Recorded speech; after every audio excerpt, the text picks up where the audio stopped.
How's it going, everyone? It's Calumbity here, and today we are going to be talking about a visual novel on the Xbox Series X. We are talking about Silenced the House. Now, I like visual novels quite a bit. I don't talk about them on the channel very often. I do like playing through them, though, and maybe I should talk about them on the channel a bit more often. This is a really good one, actually. I was kind of surprised with how good this one was. I had heard a lot of negative things about it, and I will say that there's definitely some issues with it. It's definitely edgy. If you don't like edgy video games, you're probably not going to like this. However, it is edgy with a point. There is a point for all its edginess, and it never paints anything bad as a good thing. You know, there's a lot of sensitive topics in this game, but it handles them how I think that you really should. It handles them as a serious problem that, you know, it happens and it should always be frowned upon. And they do a very good job of handling those topics. And the people who do those things, something bad things happen to those people. Okay, that's all I'm going to say. So they make sure that the people who are doing some really evil stuff, well, some stuff's going to happen to those people, and it's one of the ways it keeps you kind of wanting to keep seeing what's going on, because you're just like, okay, what's going to happen to this scumbag? You know, none of the characters are particularly likable. In fact, whenever you first start playing the game, you see the main character, your character, and they kind of switch it up on you, because you think that your character at the beginning is going to be just the worst person possible, because she is just, everything that she's describing in her head sounds horrible. You think she's terrible, and then once you start seeing these other characters around you and their real personalities come out and their actual stories come out, you realize how in the world your character, even though she's not a good person, she's definitely bad. Even though she's bad, all these people around her are somehow worse. And it does a really good job of just kind of escalating that and showing like how bad these people around you really are. And they use that in the story. There's a lot of ghosts and paranormal stuff going on in the story. A lot of vengeful spirits coming after these people. And these vengeful spirits, a lot of them get their revenge, let me tell you. And it is a very graphic, gory, but very artful game. I will say the art in this game looks fantastic. They did a great job with the art design. And overall, I think that this game as a whole is really fun if you can handle the dark topics. Now, in terms of the story, there's not too much else I can say about it because I don't want to go into too much details, but basically your character is dabbling in some occult stuff. She probably shouldn't be dabbling in it, but she is, and because of that, she's made some mistakes. She's in some things that she needs to get out of, but it's a little bit too late for that right now, and she kind of has to just go through with what she's working on. So that's all I can say. I know it's vague, but I don't want to give any major spoilers. You're just going to have to play this and see it all for yourself, because this is one of those games where I think the least you know about the actual story itself is probably the best. Now, the actual setting I really like. You know, it's in the woods. It's just this, like, haunted house, and it's a very dusty, decrepit house. The art style that they use for the inside of the house, the forest and everything, basically the entire game, it's all this monochrome kind of style. It looks really good, though,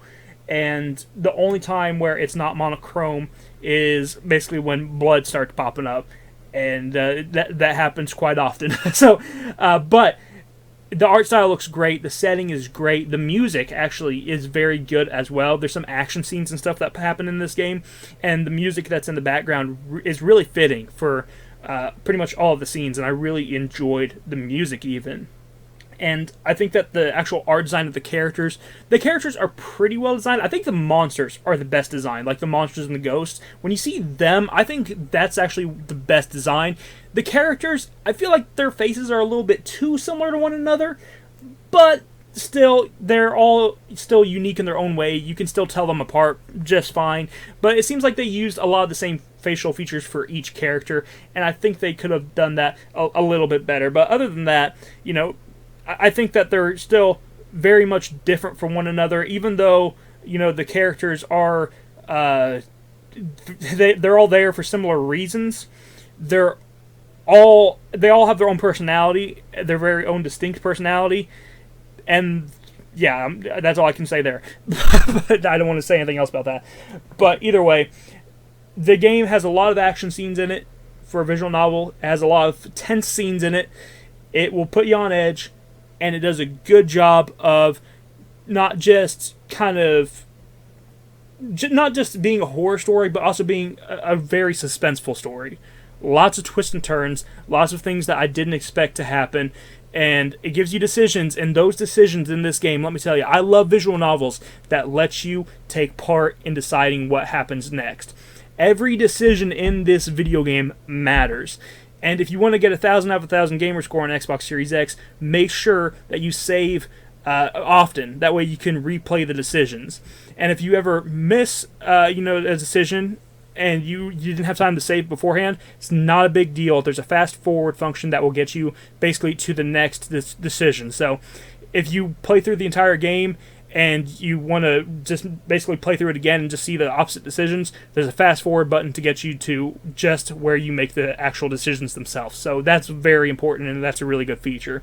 But the actual decisions, every single time, they are usually life and death. They are so important to the story.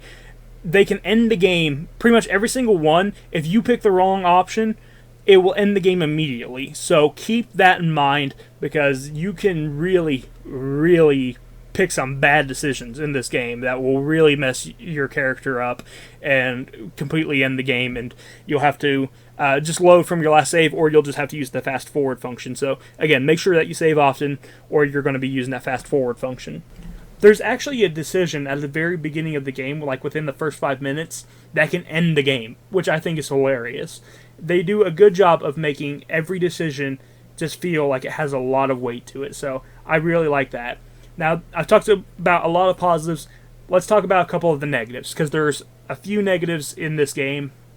I think probably the biggest negative, and I saw some other people complaining about this, and they are right, there's too many metaphors used in this game, and it's like they keep throwing metaphors at you over and over and over again, and a lot of them just are kind of poorly written whenever they throw those metaphors at you.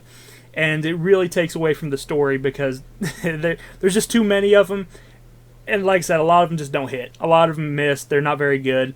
And it's just like, this is like the best you could come up with to describe the situation. So, not a huge fan of how many metaphors they throw at you with how poorly written they are. There's a few good ones every now and then, but the majority of them, not so much. And the other thing is that since this is a Russian visual novel, there is some translation errors. There's some minor spelling mistakes that I noticed. That's nothing that really knocked me out of the game or kept me out of the game, but it is noticeable. You'll just every now and then see a random misspelling, and it doesn't bother me much, but I know it can bother other people. But overall, this game is a $5 video game on the Xbox Series X. It's also on Steam, and it goes on sale quite often. I actually picked this game up just using the Microsoft rewards things, where if you play Xbox enough, they just give you enough basically Xbox points and you can get a gift card. I just used that and got a $5 gift card to play this game. It's one I've been wanting to play for a while anyway, so I was just like, hey, you got a $5 gift card, let's play this game. And I'm glad I did. It was actually a lot of fun, and if you want to play this game that way, hey, that's a good way to play it. But overall, I do still think that's a good game, and I would recommend it if you are into edgy horror style video games, edgy anime horror style video games. If you're into that stuff, you're probably going to enjoy this. Overall, Silenced the House is a very fun horror visual novel, and if you like edgy anime horror, if you like the actual TV shows and the manga and stuff like that, then you're probably going to enjoy this visual novel if you like edgy horror anime. But if you don't like that type of stuff, then you're probably not going to enjoy this. It really depends on if you are okay with that edginess and if you can deal with the sensitive topics, because there's a lot of sensitive topics in this video game, and I always want to make it clear before anyone plays this game that if you do not like sensitive topics or you can't handle those sensitive topics, you probably should not play this video game. So keep that in mind before you even start to play it. If you deal with depression or anything like that, I always say avoid video games like this. This is probably not something that you should play. However, if you can handle that type of game, and if you like edgy anime horror style stories, then you're probably going to enjoy this one. I like it. I think it's a lot of fun. It's a great looking video game. The monochrome, looks great. All the art style looks great and everything. And it tells a very suspenseful story with lots of twists and turns. And if you're into that type of story, you're going to enjoy it. So thank you so much for watching. I hope you enjoyed this video. If you did, please hit that like button and subscribe button down below. I will see you in the next video. You have a wonderful day. Bye-bye.